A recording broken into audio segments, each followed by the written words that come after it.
Hola, buenas tardes. Muchas gracias a todos ustedes por su presencia esta tarde aquí en el Centro Memorial para escuchar a Fidel Raso, que nos explique el libro que acaba de publicar, el compendio de una larga y fructífera vida profesional. Cuando yo era más joven y estaba yo y Emilio Alfaro, que está al fondo, éramos más jóvenes y estábamos en la Facultad de Periodismo, entre los estudiantes había división de opiniones, los estudiantes de periodismo. Unos querían ser como Manu Leguineche e irse a recorrer el mundo para conocerlo y para vivir aventuras, para que el coche los dejara tirados en una carretera polvorienta y lo arrastrara a unos lugareños con unos bueyes o con un camello. Otros querían tener una garganta profunda, una fuente que les diera la exclusiva de su vida, que los hiciera famosos, que los... había muchos que querían ser corresponsales de guerra, ¿no? Claro.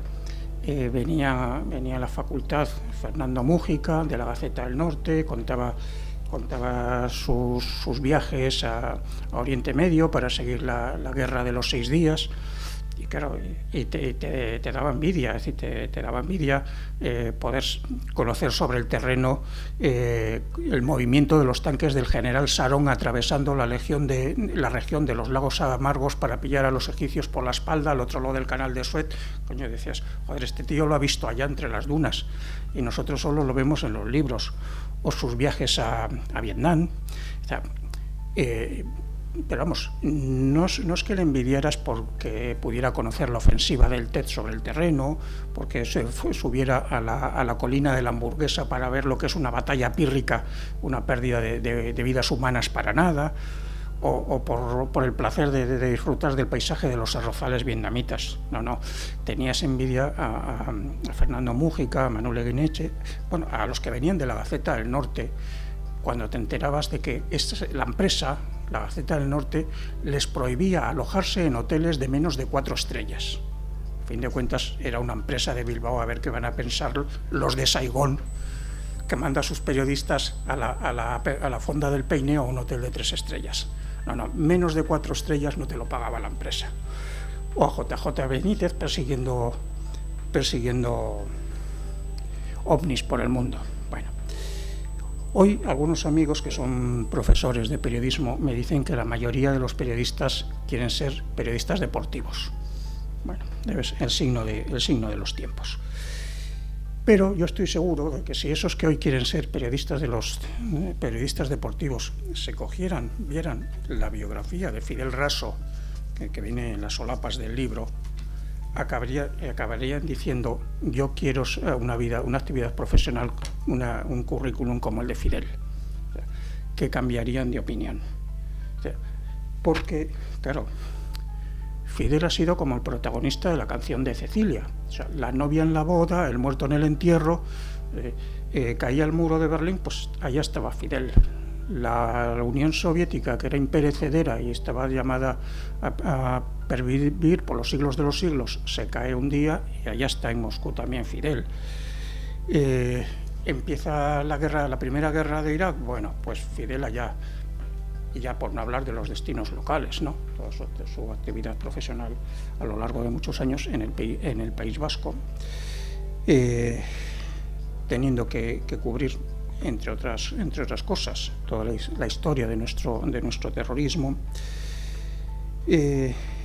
o en otros puntos no menos interesantes, en Ceuta, en América Latina, en África. Bueno, tiene una trayectoria profesional que haría la envidia de cualquier estudiante de periodismo de hoy en día e incluso de los antiguos.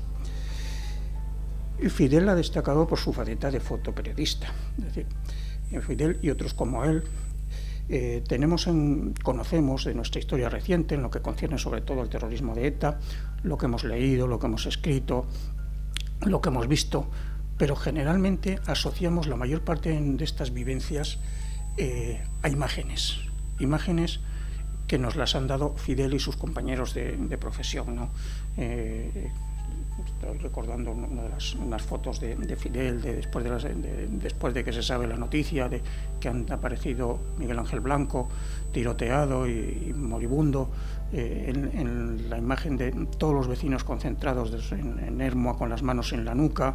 Es decir, son imágenes que reflejan una época, que simbolizan y que es lo primero que reconocemos. El Zulo, la foto del Zulo de Ortega Lara, la foto del atentado contra el Policía Nacional, que está tumbado en el suelo y hay una mujer que le tiende la mano y que está hablando con él, dándole ánimos, transmitiéndole algo de humanidad mientras esperan la llegada de los sanitarios. Es decir, hay imágenes que simbolizan toda una época y todo un fenómeno, sin necesidad de que haya ensayos sobre ello. A Fidel le han tocado muchos años de actividad en el País Vasco. Le ha tocado participar en el equipo que investigó el GAL, que ese es uno de los proyectos periodísticos que a un periodista le tocan una vez en la vida. Un trabajo de esta naturaleza, ¿no? Salvo que seas Bodwar, que te tocan 2 o 3 y en una de ellas además te ha llevado por delante el presidente de Estados Unidos, pero al resto de los periodistas, con uno de esos, nos damos con un canto en los dientes. Entonces, es un proyecto periodístico de investigación con sus compañeros Ricardo Arques e Irujo. Y le ha tocado también, por desgracia, mucha actividad terrorista y mucha agitación social, muchos disturbios, muchas expresiones de intolerancia y de apoyo al terrorismo en esta sociedad nuestra. Él tiene unos cuantos premios, pero yo creo que han destacado su trabajo profesional. El Premio Internacional de Periodismo Cátedra Manu Laguineche, un premio de la Asociación Nacional de Informadores Gráficos de Prensa Internacional, otro del Consejo General de la Abogacía de España. Tiene premios profesionales, pero sobre todo tiene el que yo creo que es el principal premio, que es el reconocimiento y la amistad de sus compañeros de profesión. Que en un mundo tan competitivo y donde hay tantos codazos como es el del periodismo, eso no es fácil de conseguir. Tiene también por nuestra parte, por parte del Memorial, una gratitud enorme, porque ha colaborado en todas las actividades que le hemos pedido, que le hemos invitado a participar en seminarios en las universidades con alumnos para explicar la tarea del fotoperiodismo, nuestra historia reciente. Ahí estaba Fidel. No nos ha dicho nunca que no. Y ha colaborado facilitándonos una gran cantidad de fotografías, algunas de las cuales están expuestas en el Museo del Centro Memorial, y otras están en nuestro archivo disponibles para cuando las necesitemos. Bien.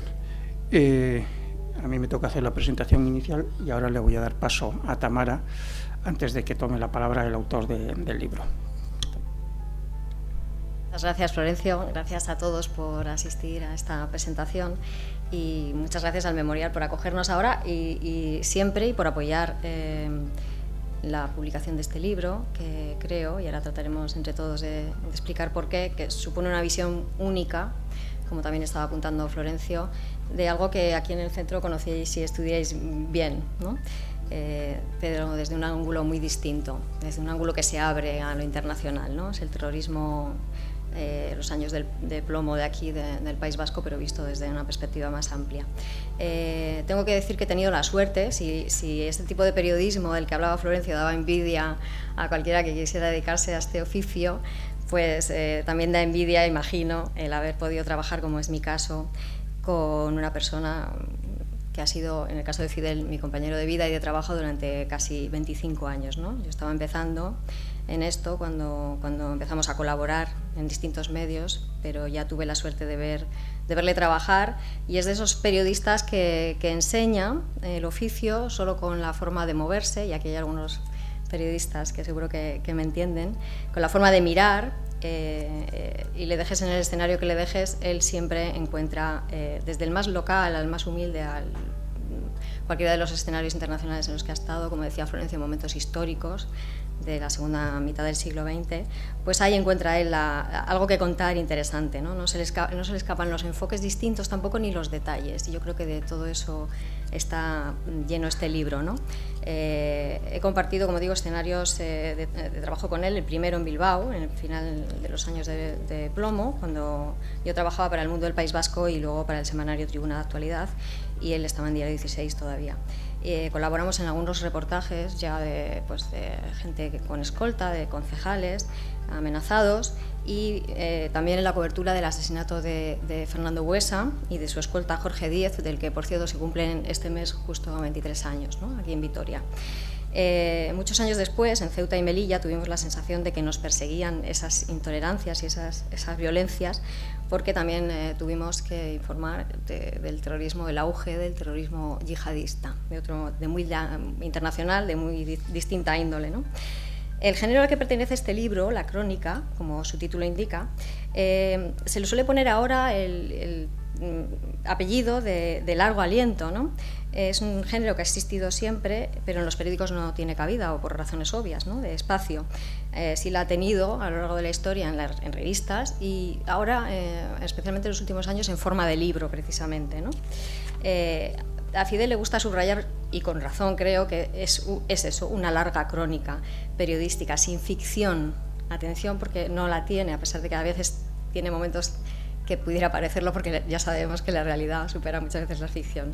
Sin invenciones, con datos contrastados y contrastables, y con nombres reales. Todo lo que se cuenta en este libro es así.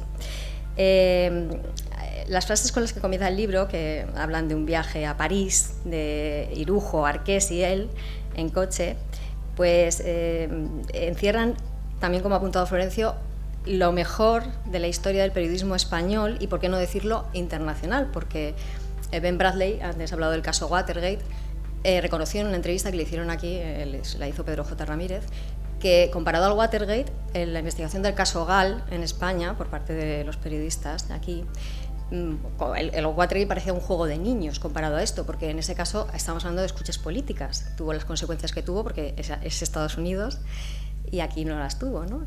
En ese sentido, de dimisiones de presidentes de gobierno. Pero aquí estaban tratando con asesinos, eran, en fin, asesinos a sueldo. Y esa es la diferencia. La diferencia también es que aquí, como decía, no tienen el reconocimiento que han tenido, pues, sus colegas norteamericanos, ¿no? Y como han sido Arqués y Fidel Raso, Arqués y Irujo, que también lo mencioné al principio. Irujo fue el que descubrió el caso Roldán en España también, de corrupción dentro de la Guardia Civil. Estos periodistas encontraron el fuego cruzado, ¿no?, de quienes justificaban el terrorismo de ETA, y quienes justificaban también el terrorismo, en este caso, de Estado, ¿no? Les tenemos que agradecer mucho, ¿no? Y las futuras generaciones también, por haber estado ahí y por haberlo contado, con riesgo muchas veces de su vida, ¿no? Tampoco se habla del estrés postraumático que han sufrido periodistas vascos, en este caso, cubriendo aquí todos esos años de violencia, ¿no? Se suele hablar de los que sufren los corresponsales de guerra, es bastante romantizado en ese sentido la profesión, ¿no? Pero no aquí, cuando es bastante más duro ver cosas como las que veían ellos. A una guerra uno puede ir más o menos preparado, pero en su país, en democracia y en libertad, pues es bastante más difícil de sobrellevar. De hecho, hay compañeros, lo cuenta en el libro, que tuvieron que dejarlo porque habían perdido la cuenta de los muertos y de los funerales, con esa doble victimización de los familiares de los asesinados por ETA, que encima se veían solos y solos, fundamentalmente, ¿no? Y amenazados también a veces. Además, llevar una cámara, también lo he mencionado, tiene una faceta Fidel muy de fotoperiodista, básicamente, y llevar una cámara en la mano y tener que sacarla y enfocar en determinadas situaciones es bastante más complicado que el trabajo que hacemos los plumillas, como nos llamamos cariñosamente los periodistas que escribimos, que podemos estar en la retaguardia o a distancia perfectamente, ¿no? Ellos tienen que estar ahí y tienen que hacer la foto y documentar la realidad, incluso en las peores situaciones, ¿no? Y bueno, pues no quisiera darle la palabra a él porque nos puede hablar de tantas cosas que ha vivido, que lo más interesante es escucharle a él, ¿no? Fidel sigue siempre escribiendo la crónica, no termina nunca. No, tendrán que terminar ustedes cuando lean el libro, si es que les apetece, y porque él no la termina nunca. Si fuera por él, en fin, él termina el libro, empieza en los años 80, pero termina en los incendios del verano pasado, que fueron gravísimos, ¿no? Y el COVID. Entonces tienen ahí mucho. Si hubiera sido por él, no lo hubiera terminado nunca. Así que nada, les invito a disfrutar de lo que nos cuente, y intentaremos preguntarle cosas aquí entre los dos. Muchísimas gracias. Bueno, los agradecimientos son, vamos, yo estoy aquí por mucha gente y me toca el noble honor de poner palabras a lo que mucha gente me ha ayudado desde muchísimos años hasta estos momentos, gracias a Florencio y a la institución Memorial de Víctimas del Terrorismo. Y hemos estado en Bilbao, ayer en Donosti, en San Sebastián, y el agradecimiento es eterno, ¿no? Y por supuesto a ustedes por estar aquí. No me gustan los soliloquios, hablar, y además es un papel que no he desarrollado. Es decir, el ser yo la noticia no la he desarrollado, no es mi hábitat, pero me toca hacerlo. El libro es un trabajo de casi 20 años o más, porque yo quise hacer una tesis doctoral en la Universidad del País Vasco sobre el factor humano de los periodistas, sobre todos los fotoperiodistas en el País Vasco, sujetos a gran depresión psicológica y de tensión. Y mientras viajaba como enviado especial a lugares del mundo, que algunos pasaremos por ellos, me di cuenta que mi relato, no, si lo habría, era mucho mejor para explicar muchas cosas, y ese es el espíritu del libro, ¿no? O sea, el epicentro es el terrorismo, la tensión, la violencia en el País Vasco. Pero claro, para explicarla como yo quería explicarla, y puedo ir empezando ya, el libro recoge un relato seguido, continuado, de mi experiencia internacional y luego mi vuelta al País Vasco. Por ejemplo, yo con algunos compañeros periodistas en algunos diálogos cercanos, vascos generalmente, pues destacaban su labor. He estado en Yugoslavia, en la guerra de Yugoslavia, estaba aquí, estaba allá, y después de unos segundos de prudencia personal pasaba un poco en tono bajo al ataque, ¿no? Decía, tú habrás estado en la guerra de Yugoslavia, pero no has visto más muertos que yo aquí. Es decir, y le añadía, digo, ¿tú sabes qué color tiene la goma 2, el explosivo de ETA, cuando explota? ¿Color? No, ¿verdad? ¿Tú sabes cuando un coche bomba estalla? ¿Tú sabes cuál es la metralla? No, ¿verdad? Yo la he visto, son cadenas muchas veces. Y Tamara y yo hemos visto alguna parte del automóvil clavado en un árbol. Entonces, el libro tiene ese campo de visión que es muy amplio.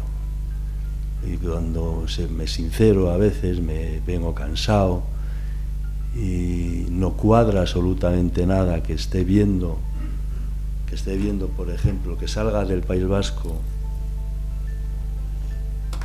un caso concreto, ¿no? Salga del País Vasco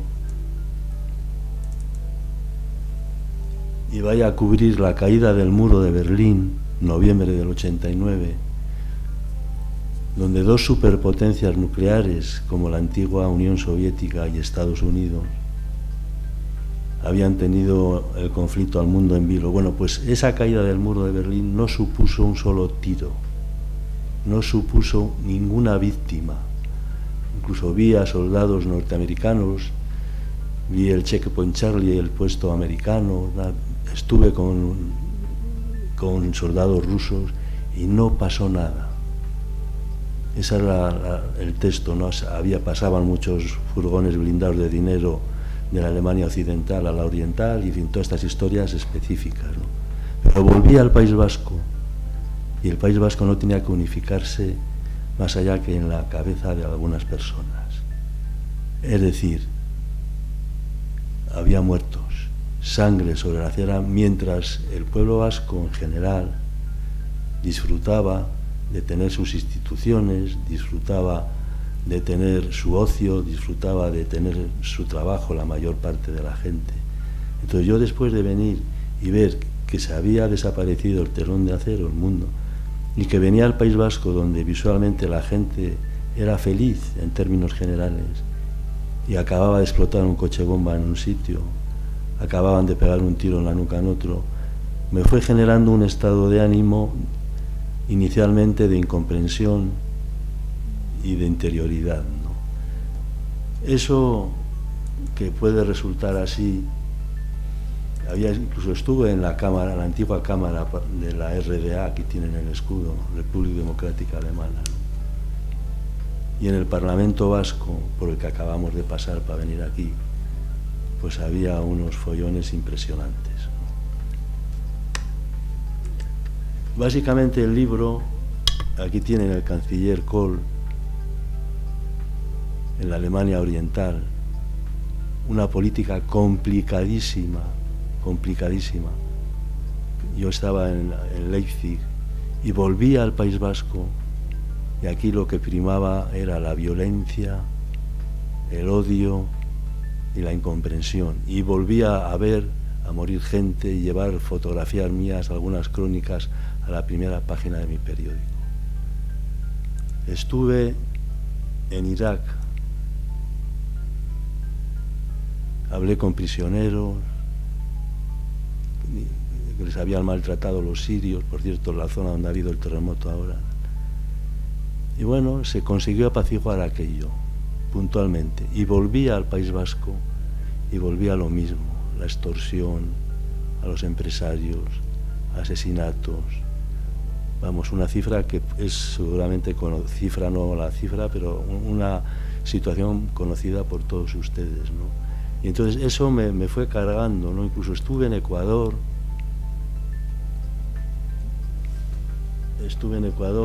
donde vi miseria, daños, destrozos, niños pidiendo por la calle. Y había, pues sí, una política de populismo, un tal Álvaro Noboa. Estuve cerca de Pinochet, en una base militar. Di la mano a un Kennedy, a Michael Kennedy. Bueno, veía que ponían un cerrojo a su constitución para no reformarla un año antes. Es decir, estaba viendo aquello y volvía al País Vasco y volvía a ver sangre, tiros, la gente que sufría, dolor. Yo decía, pero bueno, miraba a mi alrededor y decía, pero si aquí hay limpieza, los niños no piden por la calle, no sé, hay educación que hay que mejorar, hay instituciones que hay que mejorar, pero las hay. Yo cuento como anécdota una vez muy ya quemado, porque iba sufriendo un gran desgaste, en un gran enfrentamiento en Bilbao, con gente encapuchada, quemando autobuses, no sé qué. Pues me vieron hacer fotos y bueno, y vino uno, no tendría 18 o 20 años, por lo que dejaba ver la capucha y el tono de su voz. Empezó a llamar chacurra, no sé qué, pero no sé si pensaba que yo no sabía nada, ¿no? Tú eres un policía disfrazado, chacurra y tal. Y yo ya estaba bastante cansado y le dije, mira, yo entiendo que no te guste la policía, como a otros sí les gusta la policía, pero yo he estado en países donde no hay policía y tenías que saber lo que es no tener policía. Y me gustaría que algún día fueras a un país a vivir y que no encontrases policía alrededor tuyo durante problemas y situaciones. Se dio la vuelta y se marchó corriendo, ¿no? Podía haber sido peor, pero el contexto del libro es un amplio relato con este sentimiento, ¿no? Estuve en Sudáfrica, Ciudad del Cabo, apenas unos días. Bueno, en Ciudad del Cabo en la época de Mandela. Bueno, pues también situaba mi sentimiento en ese sitio. Digo, joder, pues si esto ha sido terrible. Hablé, me enteré de algunas cosas. Gente de color, negros, vamos, especialmente mujeres, ya estaban diciendo en las casas donde trabajaban, estaban diciendo que se iban a quedar con las casas porque ahora los negros iban a mandar, ¿no? Bueno, pues se consiguió crear una especie de comisión, de comité de confesiones, de pedir perdón. Bueno, creo que a ustedes les ha llegado que Sudáfrica, que tiene un montón de tribus, y lo cuento en el libro, y donde los Xoxas y los Zulúes pues no se hablan, no colaboran en el trabajo y tal, pues creo que se consiguió arreglar bastante bien. Y después de ese viaje de Sudáfrica volví al País Vasco y les repito lo mismo: manifestaciones, odio, ira, piedras, fuego, cócteles molotov, tiros. Yo decía, pero bueno, esto ya pasaban años, y digo, bueno, ¿y esto? ¿Pero esto qué es? Era la visión que yo tenía del País Vasco, del terrorismo específicamente de ETA, en medio de la calle, ¿no? Y decía, pues estamos cambiando la historia del mundo, porque lo que ha pasado entre los 2 milenios o entre los 2 siglos ha sido muy importante, ¿no? O sea, la geoestrategia que tenemos ahora es importante. Y aquí hemos pasado en ese mismo periodo con situaciones de lo mismo. Es decir, mientras el mundo, las grandes potencias se colocaban en situaciones estratégicas, en nuevas situaciones estratégicas, aquí hemos seguido con la misma historia casi hasta hace 4 días. Extorsión, tiros, muertos, drama de la población civil, de los funcionarios del Estado. Y ese es un poco digamos, el llanto que transmito aquí en el libro, que es una crónica con nombres propios, con lugares exactos. O sea, no es una novela, como dice el epílogo de Tamara, ¿no? Es un relato, una crónica periodística en la que relato estas impresiones, ¿no? Esta especie de vida mixta, ¿no? Yo no quisiera alargarme más. Quisiera enseñarles unas fotos de pasada, comentarlas. Esta es la salve, un clásico, la salve donostiarra, protección de los políticos que salían al bulevar, todos los años igual, todos los años pidiendo, unos pidiendo la libertad de Ortega Lara, otros diciendo que paguen, la mayoría de ellos con una botella, bebiendo, tirando piedras. Este soy yo en el muro de Berlín, perdonen, pero solo para ratificar.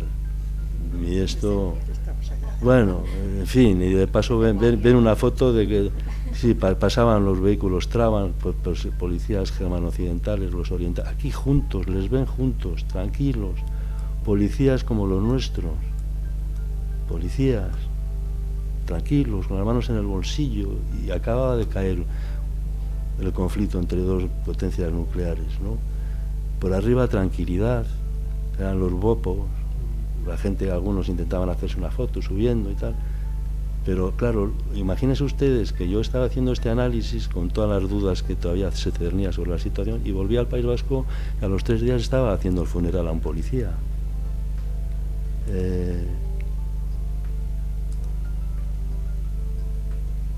Esto ya lo hemos visto, el Parlamento, a ver si cojo el hilo con Rusia, en Berlín.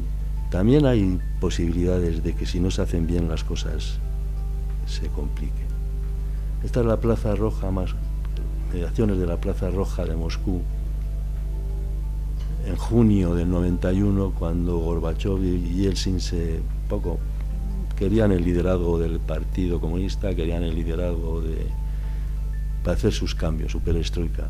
Aquí tienen la bandera de Ucrania y la bandera rusa. O sea que las cosas, si no se arreglan bien, pueden acabar mal. No. Ucrania está aquí y hoy miren ustedes lo que está pasando, en lo grande y en lo pequeño, ¿no? Esto es Moscú, la población civil no tenía dinero, rublos en aquellos momentos. Esto es una gasolinera.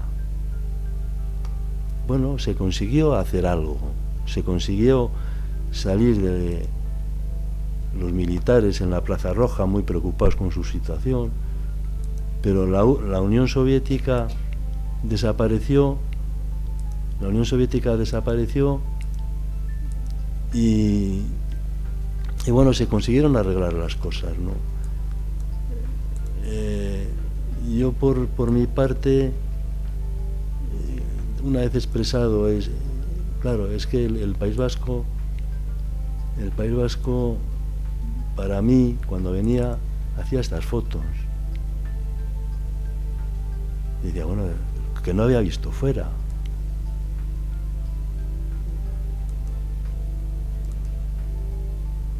Yo decía, bueno, pues, en pleno centro de Bilbao. Manuales de cócteles Molotov, broncas que yo no sé a cuento de qué venían. Un Ertzaina, bueno, pues la foto habla por sí misma, ¿no? En pleno centro de una población, en este caso era Bilbao, y alardeamos de que Bilbao era el centro del mundo como chiste. Claro, eso es mentira. Lo que es el centro del mundo es Vitoria-Gasteiz. Permítanme meter un poco de humor, ¿no? Esta que la he puesto ante ustedes hace un rato, esto era la Casa del Pueblo, 1987. Tiraron unos cócteles Molotov dentro, un grupo que se llamaba Mendeku, Venganza. Murieron 2 personas. Dice, esto era un mitin clásico, un mitin. Y bueno, este era Fabio Moreno, que un niño, eran 2 gemelitos. Yo acababa de venir no sé dónde, no sé si de Moscú, de Alemania o no sé de dónde. Un coche, pusieron una bomba a un coche que era Guardia Civil, el padre explotó cuando iba a la gasolinera de Erandio, un poco hacia el mar, por decirlo así, hacia las arenas, explotó y murió Fabio Moreno. Pues imagínense ustedes lo que hemos tenido aquí, ¿no? Mújica, toda esta población en la calle pidiendo la paz, que no parece ser que no se les hacía mucho caso. Este es el coche de García Goena por el GAL, otro terrorismo igual, condenable absolutamente, ¿no? Esto es Bayona, este chico vivía aquí, era un refugiado que no quería hacer la mili y acabó entre esos hierros, ¿no? Esta foto también, esto es Portugalete frente al ayuntamiento, las fiestas. La gente se amplió, aquí les ven sonrientes, no pasa nada. Estas pintadas se hacían como si tal cosa. Los asesinos llevan lazo azul en medio de la calle. Los agentes de la Ertzaina, las unidades más primigenias, pues esto no es España, independencia, adelante, bien, vale, bueno, mientras se quede en la pancarta, pero no se ha quedado en la pancarta, ¿no? O sea, no era una pintada casual, había más. ETA, mátalos. San Sebastián, que tiene una historia de reyes, de equipos en segunda división que nunca suben, como la Real Sociedad, una ciudad envidiable, cariñosa, envidiable, acabamos de venir de allí. Pues esto se pintaba hace 4 días. Mújica. Vas por la calle, pintadas. Hice yo unas, ya habrán oído hablar de Bansky, ¿no? El pintor. Pues esto titulado en el libro, también lo he titulado, y no voy a hacer un spoiler, pero digo que estos eran los Bansky vascos, ¿no?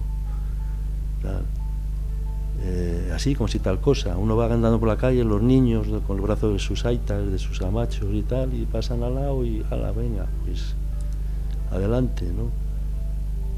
se hacía una pintada pidiendo libertad en un colegio y tal, y siempre decía, le falta algo, ¿no? Pues tras pagar, y no se cortaban. Esto ya lo he comentado, y creo que en este momento, pues yo por mi parte les he contado la esencia del libro, y no quiero alargarme más, porque si no cuento todo y luego no lo quieren. Decirles que estoy muy a gusto aquí, estoy muy a gusto con ustedes, y a modo de colofón salirme un poco, ¿no? Salirme un poco, quizás tocando ya otro palo.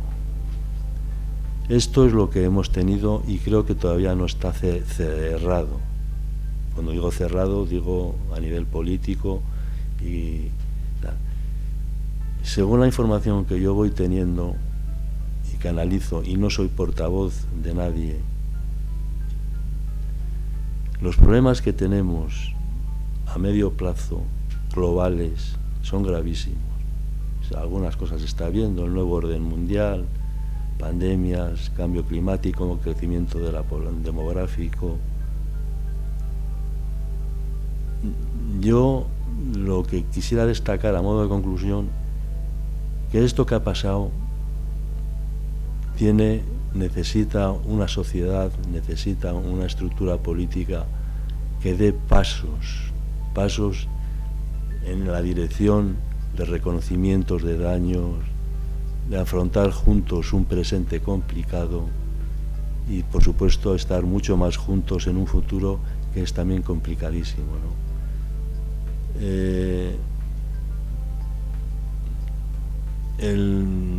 alguna manera me da que no se está haciendo eso.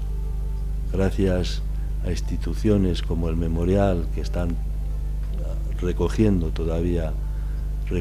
muchos, pues con su buen hacer, recogiendo muchos daños para intentar que no se olviden, intentar que se reconduzcan y que la justicia pues vuelva a poner las cosas en su sitio, especialmente pensando en las víctimas, que son muchas del terrorismo, ¿no?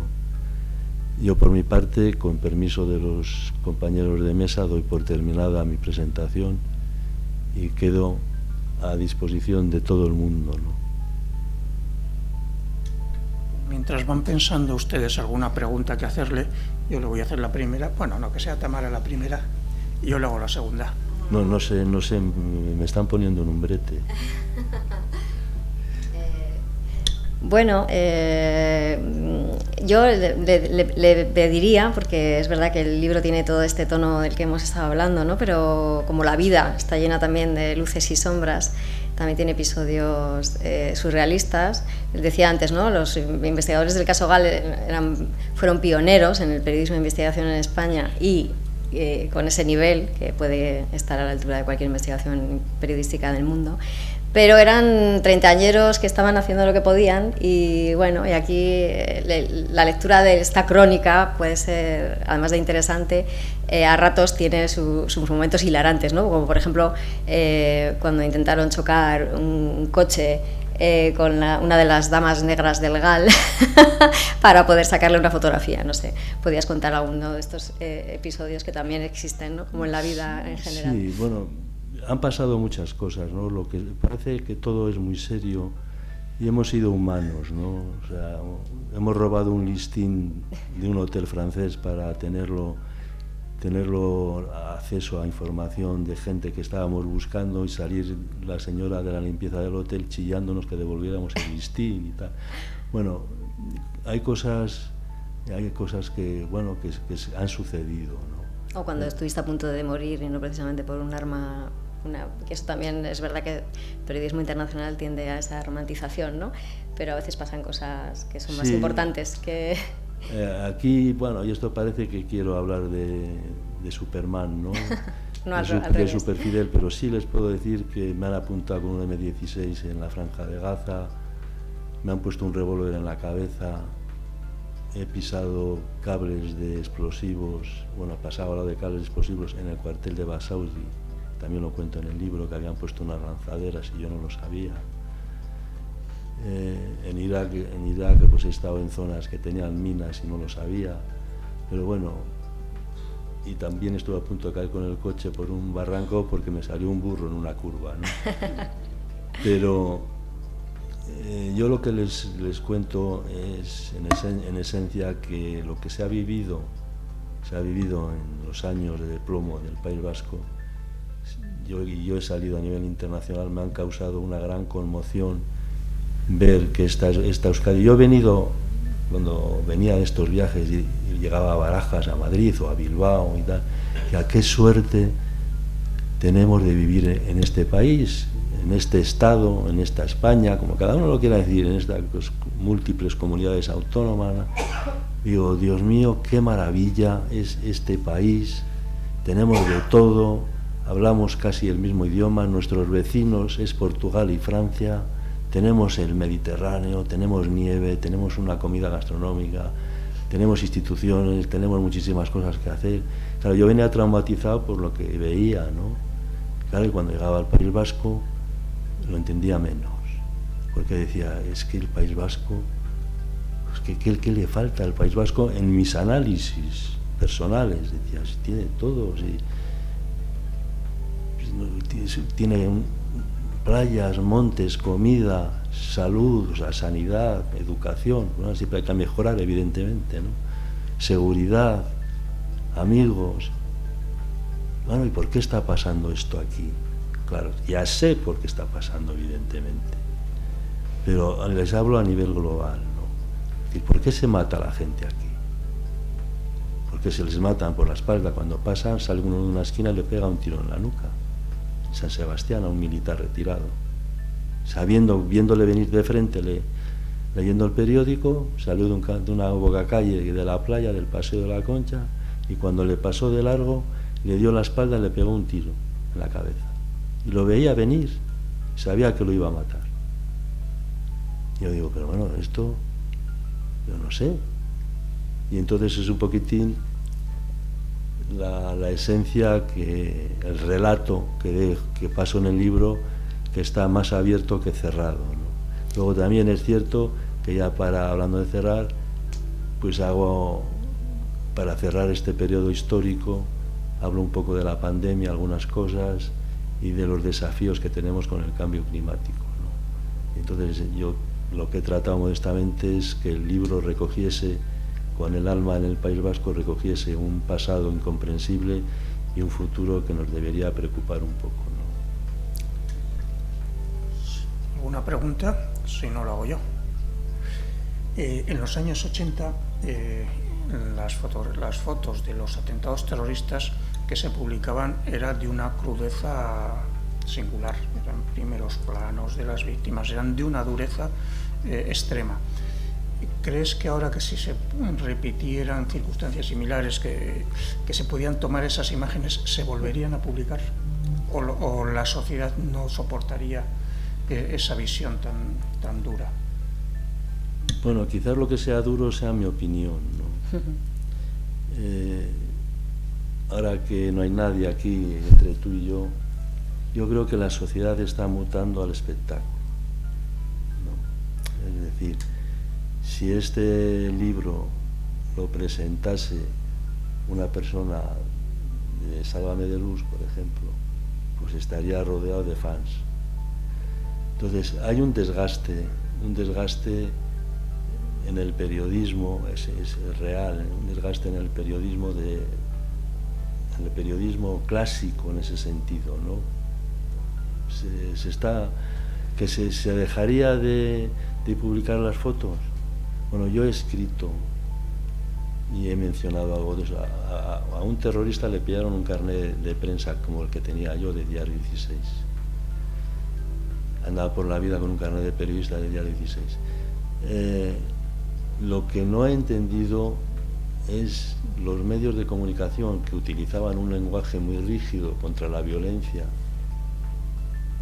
a favor de las leyes, de la Constitución y tal, llevaban a primera página portada fotos que habían hecho los terroristas. Eso lo recordarán ustedes seguro, secuestrados con el diario Egin, esto y tal, y eran fotos que estaban hechas por los terroristas. Y luego yo en un atentado en el de Zorroza, el atentado de Zorroza, que fue terrible, y estuvo a punto de pillarme a mí el coche bomba que explotó, era un coche bomba trampa, y me había dado la vuelta un poco antes para volver a casa a coger un teleobjetivo grande. Cuando estaba regresando a casa, oí en la radio que había explotado un segundo coche bomba. Pues alguna de las fotos que mandé al periódico, un responsable del periódico, por lo que me contaron, la tiró al suelo, hizo así con la mano, la tiró al suelo. Evidentemente ahí hay un capítulo por escribir de lo que se ha hecho, ¿no? Es decir, hemos publicado fotos que hacían los terroristas y luego por otro lado hemos intentado tener una prudencia. Si me preguntan a mí, yo en alguna conferencia, en alguna clase he dicho que copié la respuesta, lo que debía ser de un editor de prensa norteamericano que marcaba 3 preguntas, resolver, o sea, la base eran 3 preguntas que si las 3 tenían un sí, era publicable.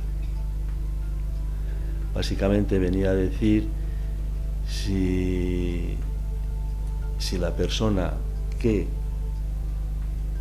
había sufrido esa imagen, imagínense una explosión de su coche y tal, era lo suficientemente conocida como para que se publicase. Podía decir sí, un sí, no. Otra era si el detalle violento era necesario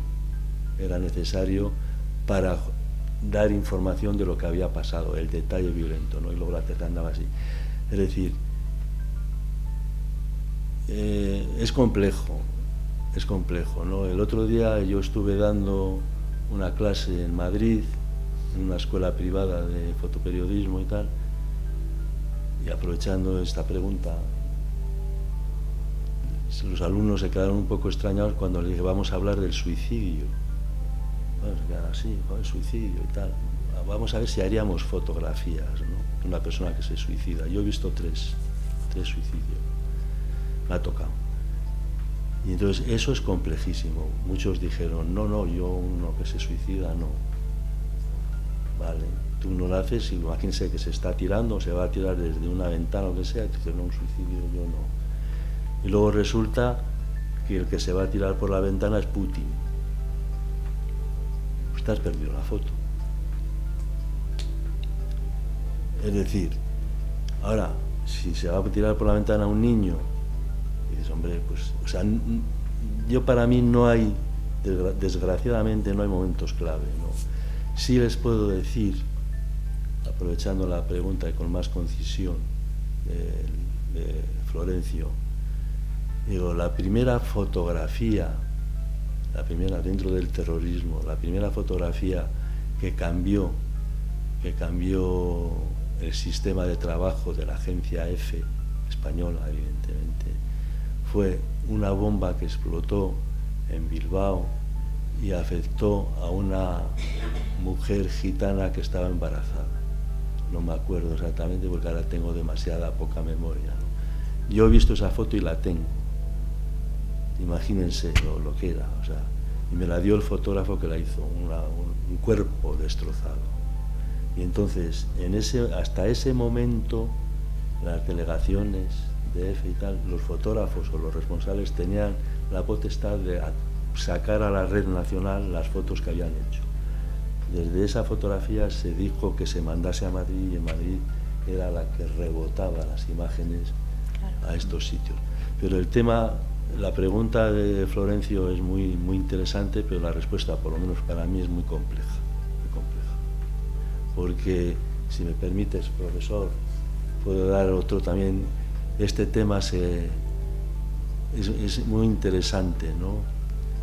Está escrito entre las 100 mejores fotografías del mundo por un editor, Adams y tal, que se habló de este tema,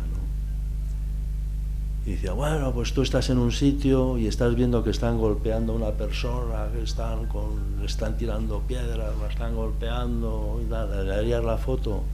No, fíjate, va por una calle, la gente se está riendo de él, ¿verdad? Va ahí casi con un palo sobre el hombro y tal. No, ¿para qué vas a publicar esa foto? Déjale.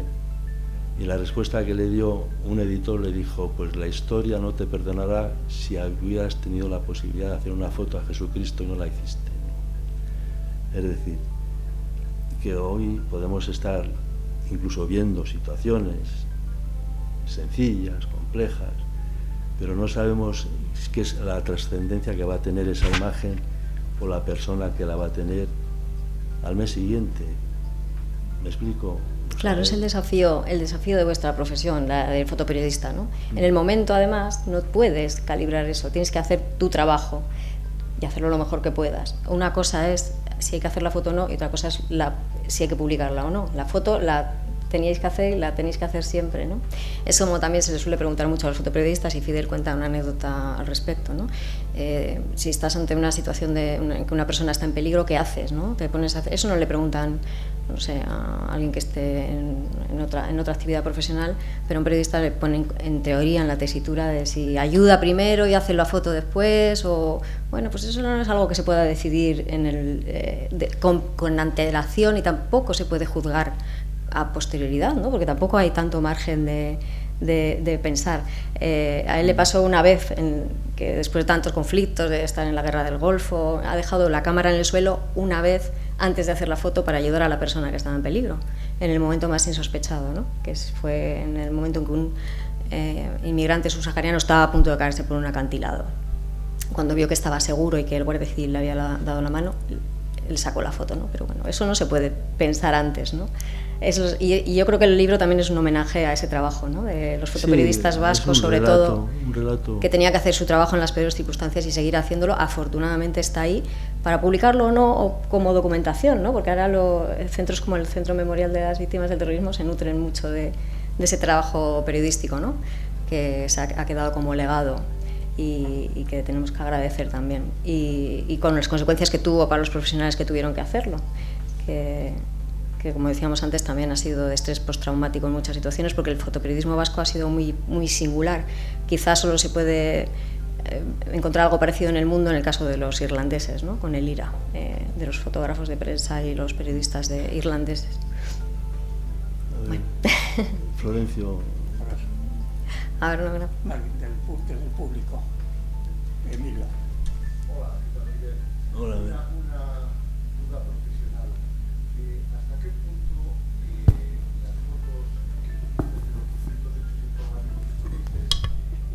las fotos publicadas eran las que tú creías que eran mejores?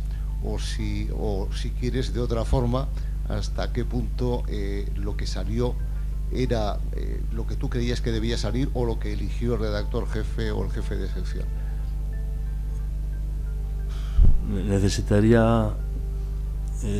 Necesitaría recuperar a Stefan Zweig y que escribiera 60 tomos sobre eso, ¿no? Es una locura, He escrito sobre ello, ¿no? En una Frontera de Alfonso Armada, y creo que con algún titular, uno de ellos es cuando el fotoperiodismo te mantiene en sus insomnios, ¿no? Es muy, muy complicado, y en el caso vasco, que es el que para mí el principal, hay que entender, al menos en mi caso, que he tenido el fuego cruzado de dos terrorismos, si me permiten la expresión, diferentes, ¿no? O sea, los hechos, el momento de la violencia es el mismo, pero la información se diversifica, ¿no? Las imágenes son imprescindibles.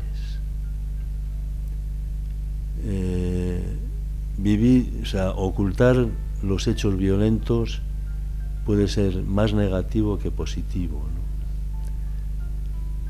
La única salida que hay es el análisis, la templanza y la observación de la imagen a publicar. yo he pasado por momentos de mucha duda. He hecho siempre todas las fotos, hacerlas. Porque, como tengo dicho, ninguna fotografía demuestra nada. Repito, demuestra nada.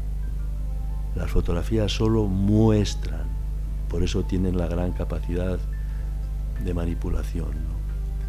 En algunos libros que he leído y se han puesto fotografías muy conocidas, les voy a proponer una, ¿no? Ustedes se acordarán, porque son todos jóvenes, de la plaza de Tiananmen, cuando fueron masacrados y entraron los blindados, los carros a la plaza y se enfrentaron a los que estaban allí pidiendo cambio, ¿no? Bueno, pues hubo una foto que se hizo desde un hotel que dio la vuelta al mundo, una foto, seguramente la recordarán, que era una persona, unas bolsas en la mano y varios carros de combate blindados, tanques, parados. Pues Occidente habló de represión, de brutalidad, de no sé qué, y Pekín dijo: de represión nada. Si un ciudadano ha conseguido parar un carro, una columna de carros de combate, ustedes no están diciendo la verdad. Claro, eran dos interpretaciones. Dicen, no, ¿qué dice la foto? ¿Hay algo ahí? No, pues se ha parado y se han parado. Ustedes vienen... Es decir, por esa capacidad de manipulación, yo les podría contar más casos en esa línea, ¿no? Algunos ejemplos, pues me voy a atrever con un ejemplo español muy conocido, es de Tejero en el Congreso de los Diputados, ¿no? Cuando entra Tejero con la pistola, la foto que hizo mi amigo Manuel Hernández de León, la clásica. Bueno, pues esa fotografía está olvidada, archivada y fuera, porque el golpe perdió. Pero si el golpe triunfa, esa foto estaría en todos los despachos de las instituciones. Es decir, el valor de la imagen es subjetivo, está sujeto a múltiples lecturas, ¿no? Y ese es el riesgo que tiene.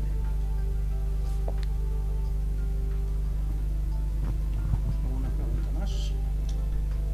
O si no, pasamos a la fase en los que han comprado libros, le ponen al autor en dificultades pidiéndole un autógrafo. Sí, porque... Y los restantes compran el libro, mientras tanto.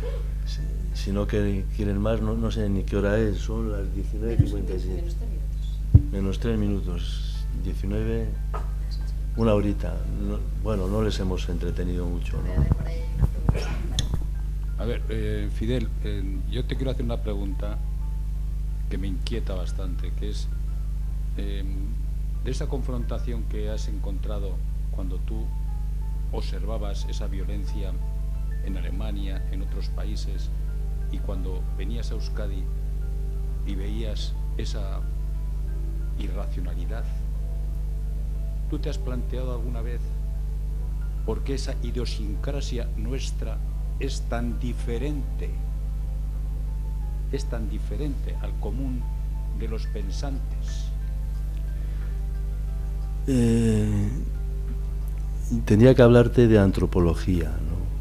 Que es el sentimiento de violencia, y no soy antropólogo, porque si te hablo de política, pues sería mucho más fácil, ¿no? Lo que marca a los pueblos es su comportamiento, ¿no?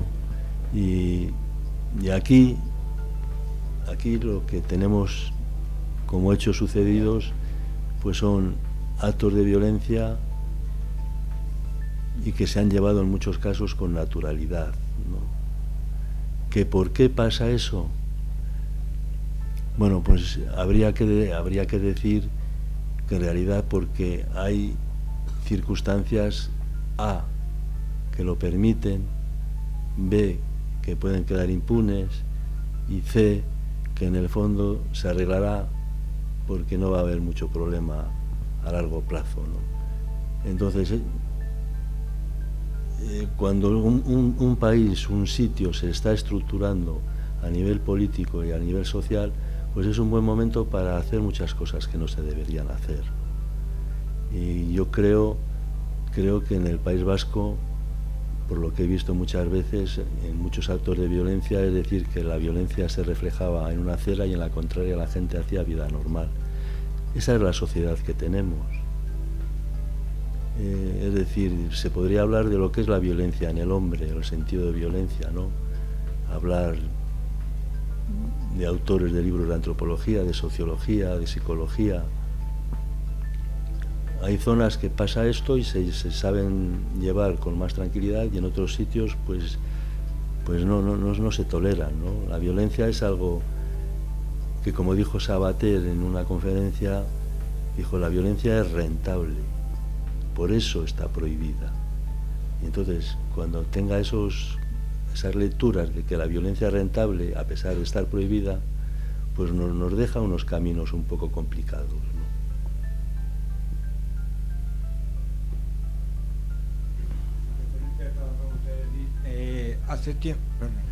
Hace tiempo vi una entrevista a Teo Uriarte, que estuvo en ETA, y bueno, él se fue de ETA y el entrevistador le preguntó que por qué, ¿no? Y entonces este señor dijo que se fue de ETA porque habían conseguido lo que querían, que era libertad, amnistía y estatuto de autonomía. Entonces, si eso es cierto, ¿usted por qué cree que siguió ETA y no acabó en ese momento? Ya me gustaría tener yo las respuestas que no tienen muchos políticos. Me llamó mucho la atención el tema ese. Yo estuve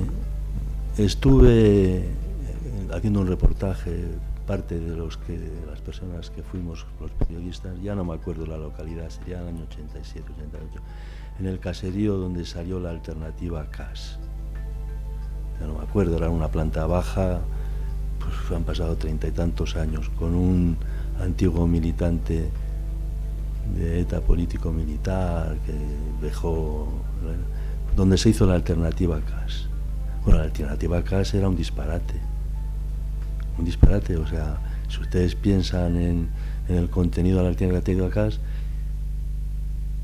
dices, bueno, pues lo pueden encontrar por ahí, disolución de esto, las Fuerzas Armadas, no sé qué, te quedaba, y había gente que se lo creyó y gente que mató. La banca se nacionaliza, no sé qué, y de esto Florencio pues sabrá seguramente más que yo. Y se había hecho en los bajos de un caserío, en una cocina, ¿no?